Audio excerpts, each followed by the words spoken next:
Rebonjour à tous. Bon alors petite pause faite. Rebienvenue à la CCS TV. Je suis toujours en compagnie de Fadi, Peter et à la régie toujours notre ami Elwood. Donc bon alors les Grid Girls s'en vont, les mécanos s'en vont. Et nous allons pouvoir présenter la seconde manche de son premier meeting CCS 2012. Donc il y a eu une qualification hier, ils se sont bien défendus, de nombreux changements dans le classement, ça va nous offrir une superbe course, donc salut Fadi, salut Peter. Salut Raph, salut Peter. Salut Fadi. Donc je vois qu'il reste 30 secondes, donc on va commencer en 30 secondes le départ, le lancement de tour de formation. Donc il y a eu beaucoup de changements,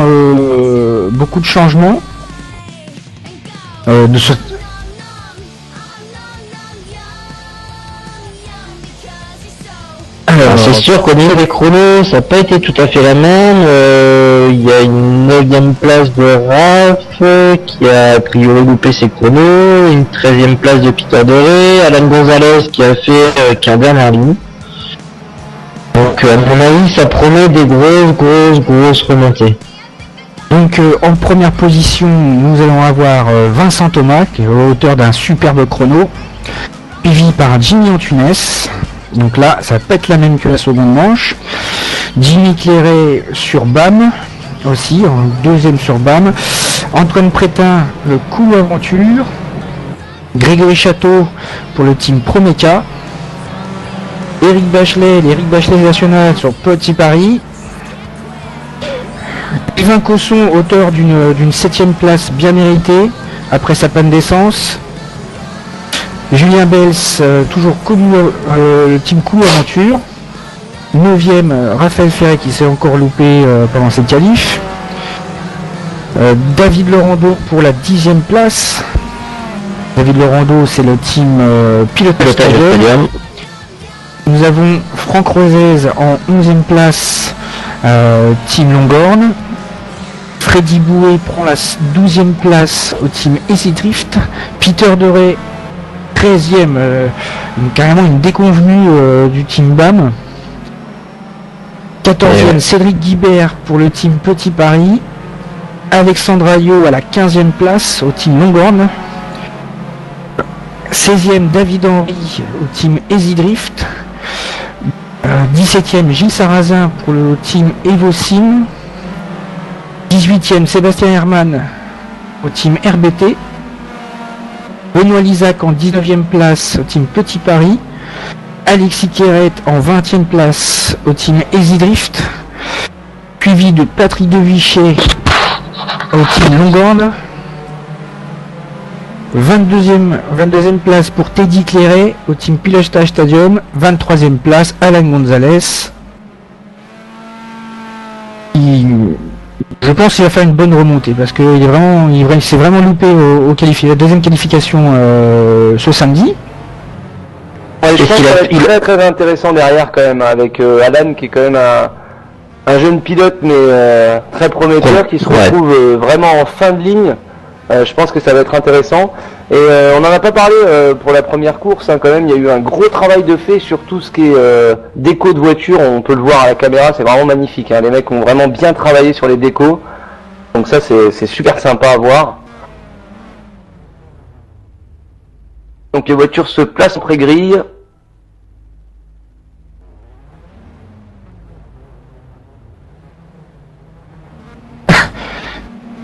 Il y a énormément de boulot là. Sur le premier tour, ça va doubler. Allez, on est parti. Alors derrière, ça commence tout de suite avec un super départ d'Alan. Et Raphaël qui gagne 2 places déjà. On a une petite sortie de Seberman dans le pack qui se retrouve avant-dernier. Alors toujours un groupe aussi compact, c'est assez impressionnant.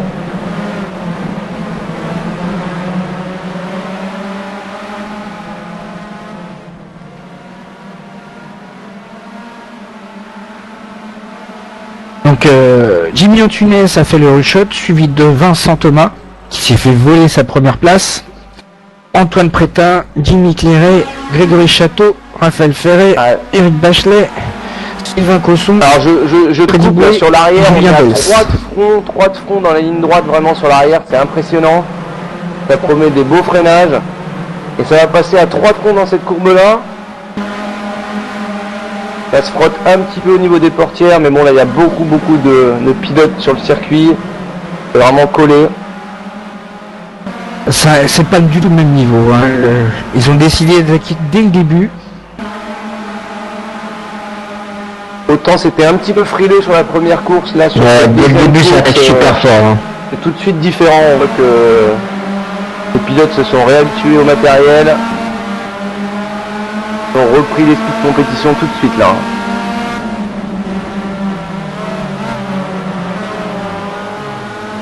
On vient d'avoir un geste très sportif à l'arrière. Il y a eu une petite touchette entre Patrick Devichet et Gilles Sarrazin, je voulais le mentionner.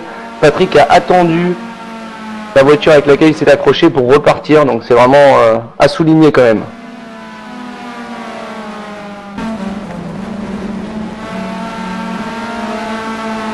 Et ça commence déjà à bien s'étirer, des petits groupes se forment.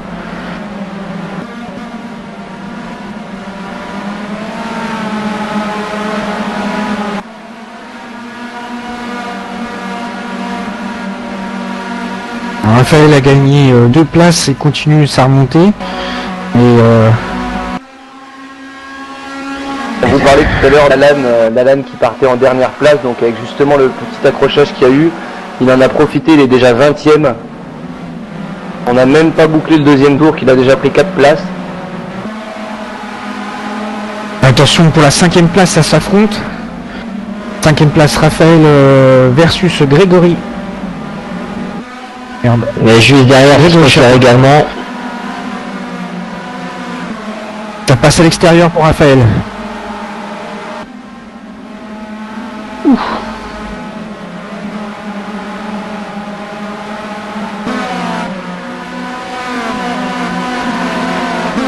Ça s'étire, il y a un gros noyau. Hein. Alors, à mon avis, un groupe qui va être intéressant à suivre, ça va être la 8e place entre Eric et le groupe qui s'étend jusque David Lorando. À mon avis, ça va être assez viril. Avec Sylvain Cosson qui part à la forte. Gros accrochage. Ouais. Et Franck Rosaz aussi, là, qui subit malheureusement.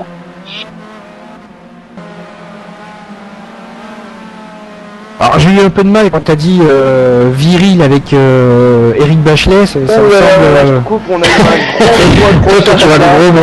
toi. On a eu un gros accrochage de Monsieur Guibert qui a traversé l'escargot et qui a tapé les... le train arrière qui est plié là. Train arrière plié, suspension...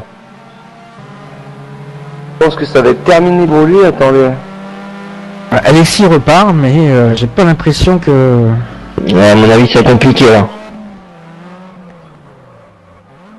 Alors, devant, toujours une grosse bagarre avec Vincent Thomas et Jimmy Antunes pour la première place. Suivi d'Antoine Prétin. Raphaël Clairet est remonté sur Jimmy. Clairet. Ouais.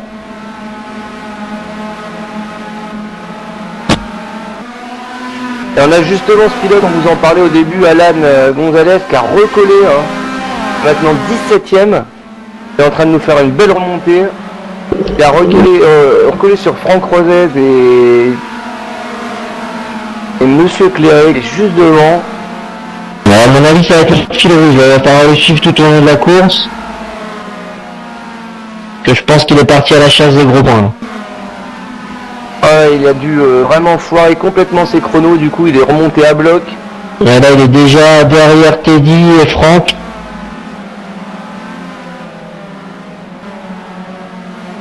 Ouais, ça impressionne tout de suite et ça passe, il n'y a pas de... Voilà. Ouais, il vient de profiter d'une micro-erreur, un micro-contact entre les deux pour passer. Là on est bien sûr sur la 16e place. C'est vraiment très joli. Mais il va se mettre tout de suite à l'aspi derrière Franck. Et à mon avis, ça va décaler au bout. Ah, ils vont peut-être faire une alliance pour remonter, hein. Peut-être, peut-être pas, je sais pas. On verra.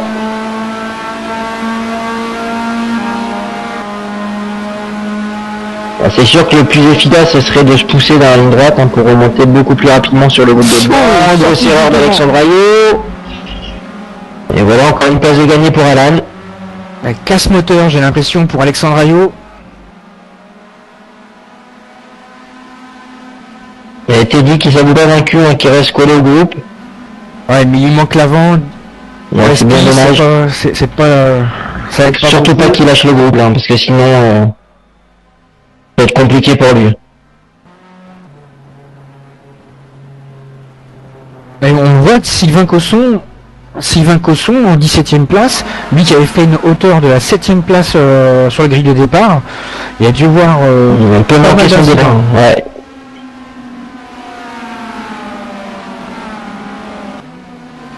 Benoît à la 12ème place qui attaque, David Laurando qui referme, oh, ça va couper ça, ça va se dédoubler. Connaissant Benoît Lizac, il vaut mieux être devant lui que derrière lui. Ouais, je valide. Parce que là il va lui mettre la pression jusqu'à temps qu'il lâche, hein, ça c'est clair. Et David Henry fait de même sur Benoît Lizac, ça passe à l'intérieur. Oh, bravo, allez, bravo, ça ressort. On accompagne le pilote sur le leader et voilà, c'est tout, on n'en parle plus, c'est passé. Devant ça attaque très très fort aussi, hein. Je sais pas si vous le voyez tout de suite, sur la place 2 et 3 on a Vincent Thomas, Antoine Prétin. Ils sont vraiment à l'aspi, roue dans roue. Et encore un nouveau changement, c'est Raphaël qui passe en 4ème position.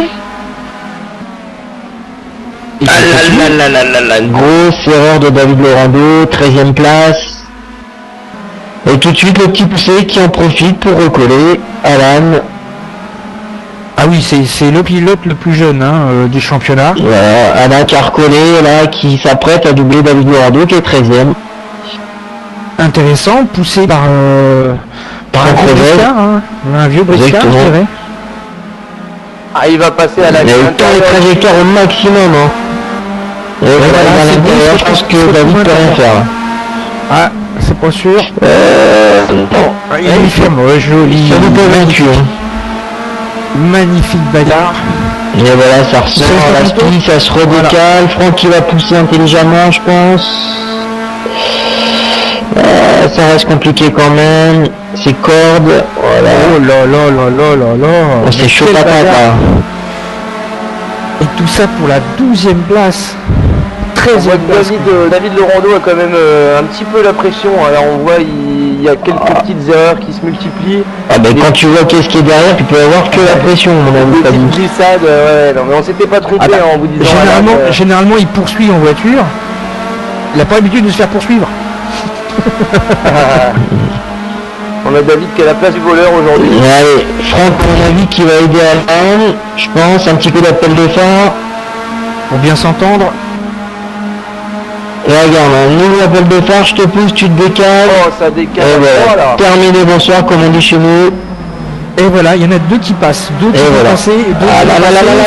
Ça sert. Magnifique attaque. Oh, c'est chaud. Mal placé. On a David qui est quand même resté à garder sa place.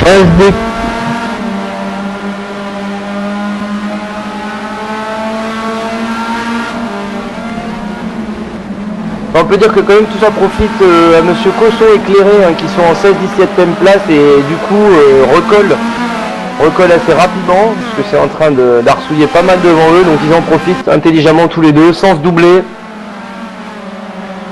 Bah devant ça songe son petit chemin, je peux vous le dire. Emilien Tunis toujours en tête, suivi de Vincent Thomas, Antoine Prétin, Raphaël Ferret et Jimmy Claret qui ne lâche rien. Au niveau de là, je regarde 7ème, 8ème, 9ème place, ça va être sympa à mon avis, grosse bagarre aussi. Julien Belz qui met la pression à Eric, intérieur. Voilà, ça touche un peu. Ça s'appuie dessus.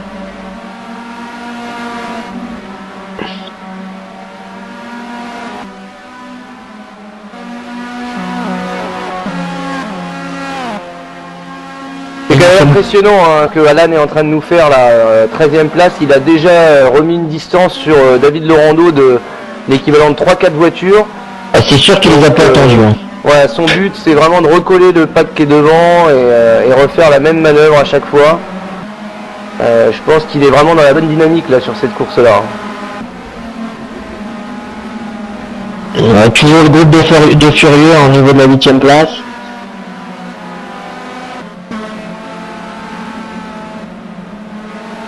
Là, ça allume les pneus freins. Il ne se lâche pas ce petit groupe. Ah non, ça c'est clair. On sent même Peter est un peu spectateur là, il attend vraiment la moindre erreur pour pouvoir dépasser. Il garde un petit peu de distance pour pas être surpris, c'est vraiment intelligent ce qu'il est en train de nous faire là, pour une fois. Tu parles de quel pilote? De monsieur Peter Dorel qui attendre c'est un petit peu étonnant de sa part hein. Il lui a envoyé des péchos je pense au moment de la course.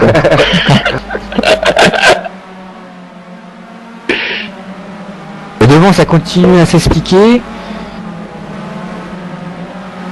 L'impression que c'est un blocus derrière Jimmy hein. Il a l'air moins rapide Jimmy et les autres ont vraiment faim. Ça s'étudie hein. Pas de changement. En gros le plus intéressant c'est la 8e place hein. On a aussi l'arrière du peloton qui va commencer à devenir très intéressant là. On a c'est ouvert par David Laurando donc en 14e position et du coup tout le monde est en train de recoller derrière. Donc ça peut donner quelque chose d'intéressant. David Laurando au freinage. Ça recroise, on a David qui reste bien collé ici. Alors Julien Belt à la 8e place qui est bien dans le pare-choc d'Eric Bachelet.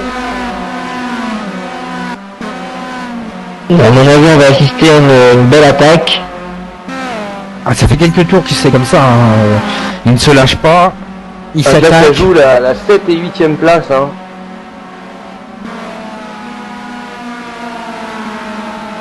Hop, ça se décale légèrement, ça impressionne, mais bon, je pense pas que ça va passer là.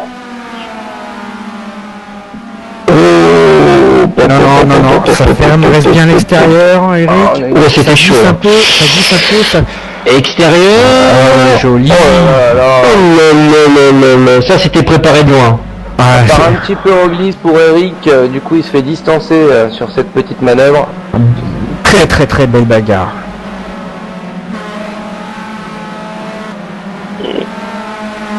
Et Peter Doré qui se met à la spi. Ah non. Oh, il se manque. Je me course tranquille.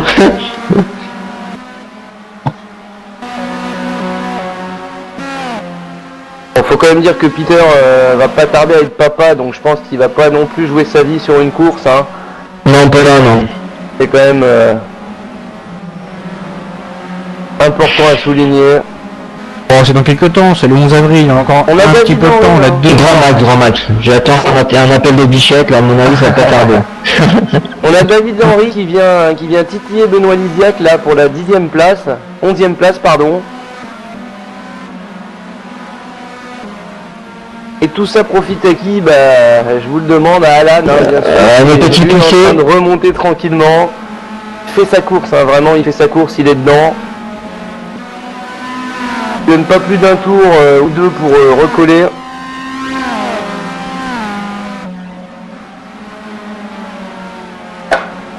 Ouais, c'est juste efficace, les trajectoires, on voit, il monte juste ce qu'il faut sur les vibreurs, pas trop, pour pas déstabiliser la voiture, pas perdre la motricité, il ressort bien plus vite que que les concurrents qui sont devant. Pour la 3e place, pour la 2e place du moins. Ouais, là j'ai une grosse sortie devant là, Eric Bachelet qui est sorti tout droit dans les pneus. Là, il y a eu une attaque de Freddy Bouet, il me semble, et voilà, ça a été compliqué. Faut pas passer.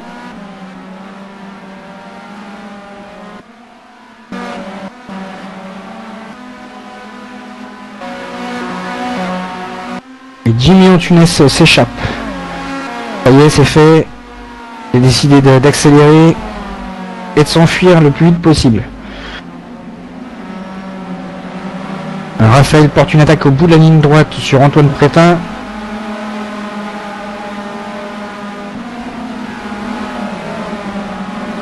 De petites attaques, mais on a une petite bagarre, 17-18e place entre Cléré et Herman. Ils sont côte-côte vraiment dans les virages, c'est très agréable à regarder. Et Herman à la 12e place qui fait son petit bonhomme de chemin, il a encore une place de gagner, il passe maintenant 11e. Ils viennent de doubler David Henry. David Henry exactement, il est entre les deux Île-de-France. David Henry qui a fait c'est du tout ou rien. Hein. L'année dernière il a commencé, il débutait et cette année il se bat déjà en série 1. Il a vraiment énormément progressé.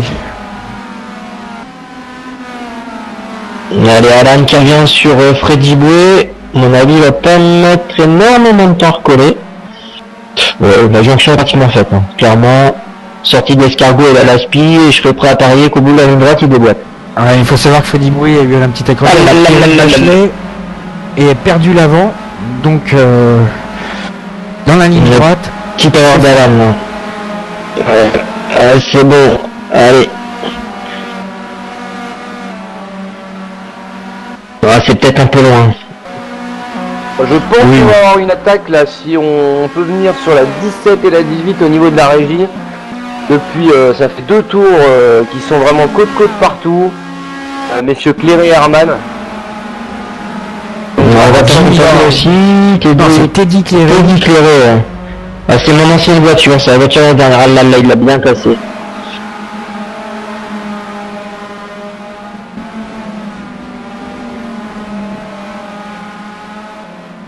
Toutes ces voitures sont magnifiques. Hein.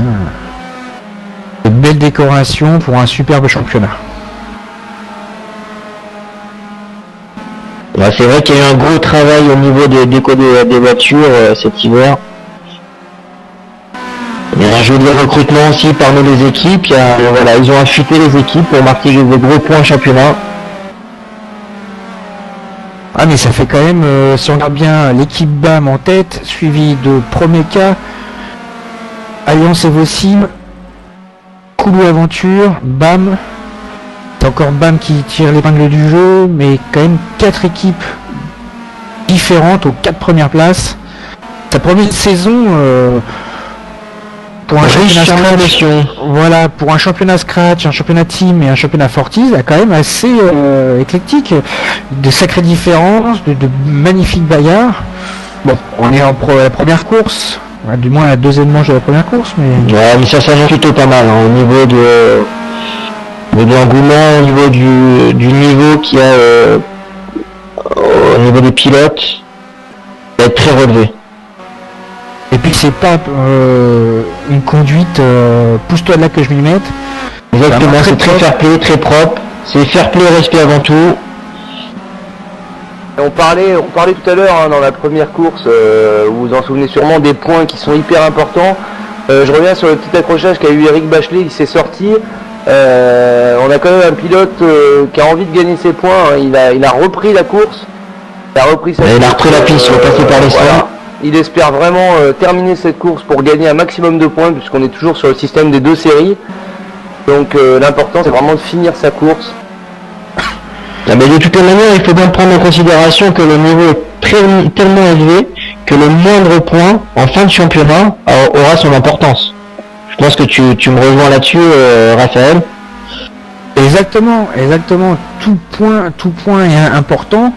Il peut se jouer, comme l'année dernière, si vous vous souvenez, Franck Rosez a perdu sa seconde place dans la dernière manche. Exactement ça, ouais. Vincent Thomas est arrivé deuxième du championnat. Mais tout ça, c'est décidé à la dernière manche. Alors Raphaël, comme à mon habitude, hein, j'aime bien te couper dès que tu parles. Merci. Je reviens sur la 12e, 13e place, il y a quelque chose qui va se passer qui va être relativement intéressant. On a Freddy Boué, Franck Rosé qui sont en roue dans roue depuis tout à l'heure. Donc je sais pas quelle va être leur stratégie, se doubler maintenant ou alors essayer de profiter de l'aspi pour remonter devant. Et c'est toujours intéressant à voir tout ça. Bah, c'est quand même 2 pilotes de cartes, hein. Donc ils vont pas se faire la grosse attaque de Franck. Ça va recroiser. Et ça se décroise. Ah, je vous ai dit, c'est vraiment joli hein, ce qui se passe là pour la 12e place.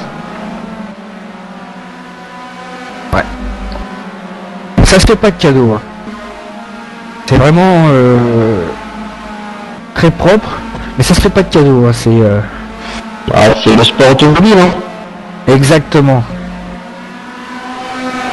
Alors où est-ce qu'on en est, nos petits jeunes, Alan? Il continue. Il est à la 10e, 11e page, je crois. 10e place derrière. Et il continue à remonter. Il est parti. Il a eu énormément de facilité à remonter sur Benoît. Donc comme je vous le disais, c'est vraiment le fil rouge de la course. Hein. Il est parti dernier, il a la 10e place. Plutôt incroyable ce qu'il est en train de faire. Il est vraiment à la chasse des gros points. Et nous avons dépassé la mi-course, nous sommes au 14e tour. Et tout se passe bien pour tous les pilotes. Et ça souvient un peu à l'entrée, à mon avis, il va se caler dans les... Oh là là là, il va se caler dans le pare-choc de Benoît, il ressort bien proprement à la corde. Trajectoire un peu différente, mais bon, ça va payer, je pense. Ah voilà, ça commence à aller un peu plus vite devant. On essaie de remonter sur Jimmy.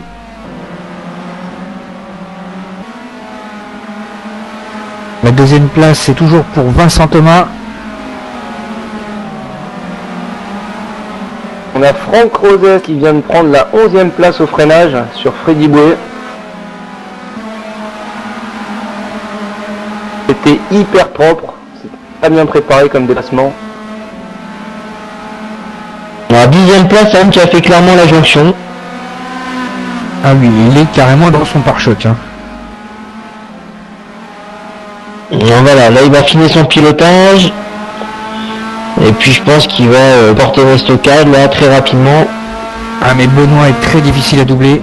Ouais mais bon, je pense qu'il est vraiment un tout petit ton dessus. Hein. Il est vraiment très à l'aise, hein, ça se voit. Je pense mais ça reste quand même des keufs. Hein. Alan vient de nous prouver que il avait un sacré coup de volant. Il va être quand même à regarder tout le long de cette année, hein, ce petit pilote. Voilà. Gros freinage d'Alan. Je crois savoir qu'il s'entraîne beaucoup avec Raphaël, donc... ils sont vraiment mis qui serait bien dommage, mon ami. Je pense qu'il a vraiment toutes les cartes en main hein, cette année, hein, le petit Alan. Alors on voit vraiment qu'il s'applique pour la sortie, là ça rentre dans l'escargot, ça ressort, il y a vraiment une trajectoire différente. Hein. Je pense qu'il va gagner un peu en vitesse de pointe là. Ouais, il a pris large pour pouvoir plonger plus facilement. Il accélère beaucoup plus tôt, il a un débraquage qui est beaucoup plus rapide. Donc forcément, il y a 4-5 km au bout à mon avis, là il est dans les pare-chocs. Ça va se décaler. Ça se décale. C'est pas gagné, c'est un peu loin, c'est un peu loin. Un peu optimiste là, il aurait dû rester derrière. Ah, mais intelligemment Benoît a fermé la porte juste quand il fallait. Mais malgré tout, il revient sur le pilote qui est devant, hein. Même avec la bagarre. Oui, mais si Peter de Ray... pas très vite, hein. Pas très vite. En 11 et 12, en même temps, c'est pas son métier de conduire, hein.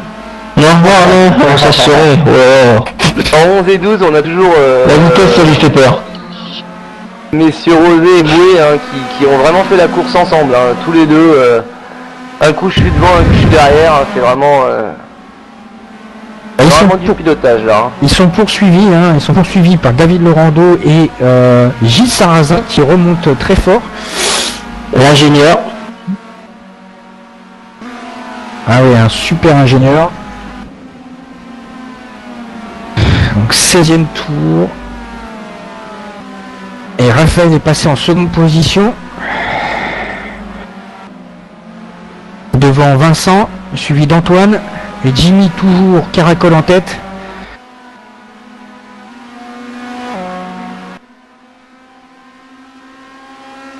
Alors on a Alan qui est vraiment plus proche que jamais là dans la ligne droite. Ah non, il me paraît trop loin, il n'y a même pas... Là ouais, c'est qu'il vient de faire une petite erreur dans la sortie de l'escargot, il était vraiment collé dans l'escargot, j'ai vraiment pensé que la ligne droite celle-ci allait être la bonne. Ce sera sûrement pour le tour d'après. Hein. Là, il est vraiment collé depuis tout à l'heure. Je pense qu'il lui met bien la pression. Alors 15e passe, pareil, ça se resserre un peu avec David Henry, Sylvain Caution. À mon avis, ça promet une belle petite bagarre pour la fin de course.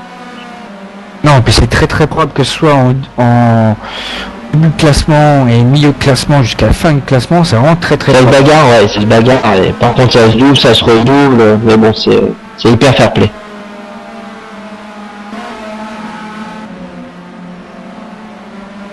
Entame du 17e tour. Jimmy Antunes toujours en tête. Suivi de Raphaël Ferré, Vincent Thomas, Antoine Prétin, Jimmy Claret, Grégory Château, Julien Bels. Peter Doré aussi commence à faire commence à accélérer, essaie de rattraper Julien Bels. Ouais, nous allons juste après. Oh, il se rapproche au chrono. Si la régie veut bien revenir sur les voitures 9 et 10, hein, je pense vraiment. Ouais, c'est magnifique, parce que j'étais en train de regarder la bagarre là. Ça peut être pour c'est juste magnifique. Mais Alan se retrouve un peu loin à l'entame de la ligne droite. Benoît d'avoir une super sortie. Ouais, il est plus près, il est très très près là. Là, je pense qu'il va y aller. Il est à côté, frein, ça resserre un peu, mais bon. Petite poussée était là. Le petit poussé est passé. Il était bien engagé, Benoît ne pouvait pas faire autrement.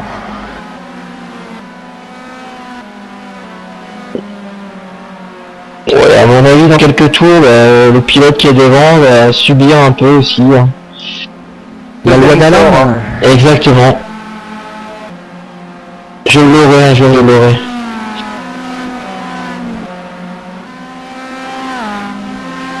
Mais de suite, il prend 2 longueurs. On est en 12e place, hein, je vous parlais de la bataille tout à l'heure entre Franck Rosès et Freddy Boué. On a David Laurando qui est venu s'inviter entre les deux. Et Gilles Sarrazin juste derrière, il ne lâche rien. Gilles qui est derrière.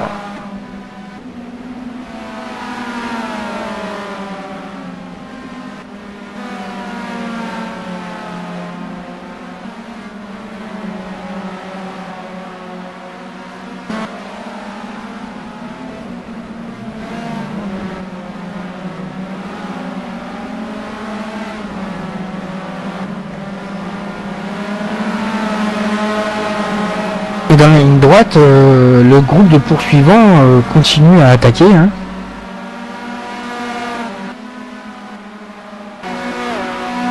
Il joue la poussette, mais là ça commence à jouer sa place. Hein.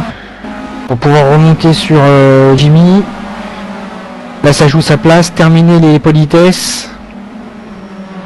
On prépare sa fin de course. Alors Raphaël, tu nous parlais de Gilles Sarrazin qui vient de lancer une attaque sur Freddy Boué, hein, 18, 10 et 19e place. Pour la 13e place. Pour la 13e place. Ah mais Freddy Boué il peut rien faire sans pare-choc avant. La ligne droite est très très longue.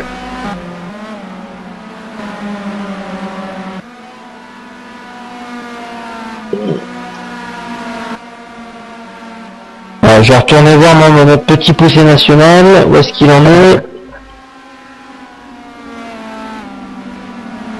Alors dernier tour, clairement, à mon avis, il va falloir poser les yeux sur lui. Par la faute, Antoine Prétin passe pour la 4e place. Il nous a fait, comme il dirait Michoko, une tomassette. Michoko. Oui, cette expression. C'est son petit nom dans les paddocks. C'est la Michoko nationale. Ah ouais. Et c'est dû à quoi? Alors Alan, clairement, il a recollé à Peter. Je pense que le dernier tour s'annonce compliqué pour lui.